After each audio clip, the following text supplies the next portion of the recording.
ఏం తాగుదామన్నా, తిందామన్నా గానీ కెమికల్స్ కదండీ! మరి కెమికల్స్‌కి దూరంగా పారిపోలేం. చచ్చినట్టు అవే తినాలి. కొంతమంది మాత్రం డిఫరెంట్‌గా ఆలోచిస్తారు. ఫార్మసీ చదివిన కుర్రాడు కూడా చాన్నాళ్ళు ఉద్యోగం చేశాక కూడా అనిపించింది అతనికి. డిఫరెంట్‌గా ఆలోచించాలి అనిపించింది. డిఫరెంట్‌గా ఆలోచించాడు.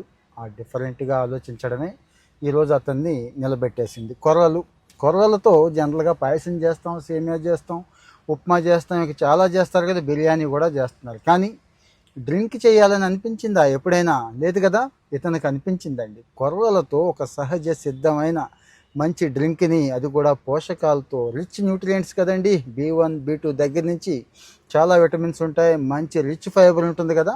ఈ రిచ్నెస్ మిస్ అవ్వకుండా, పోగొట్టుకోకుండా మంచి డ్రింక్ని టేస్టీగా, మళ్ళీ షుగర్ జీరో అండి, 1% కూడా షుగర్ లేకుండా డ్రింక్ తయారు చేస్తున్నాడు.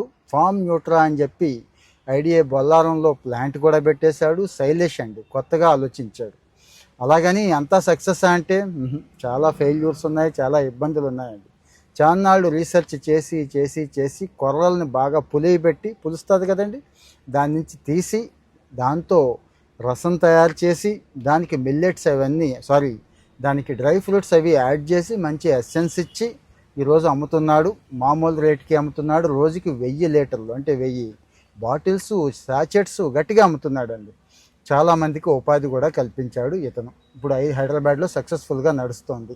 అంత తేలిగ్గా సక్సెస్ రాలేదనుకున్నాం కదండి. Agriculture research management Rajendra Nagar వాళ్ళకి తన ప్రపోజల్ని తీసుకెళ్ళి చూపించాడు. అంతా బాగుందన్నారు. వాళ్ళు 50 లక్షలు ఇచ్చారు. ఇంకో 25 లక్షలు బ్యాంకులోనో ఎవరిదో అప్పు తీసుకున్నాడు. స్టార్ట్ చేశాడు. ఈరోజు డైలీ ప్రొడక్షన్ మామూలుగా లేదు అన్నట్టు.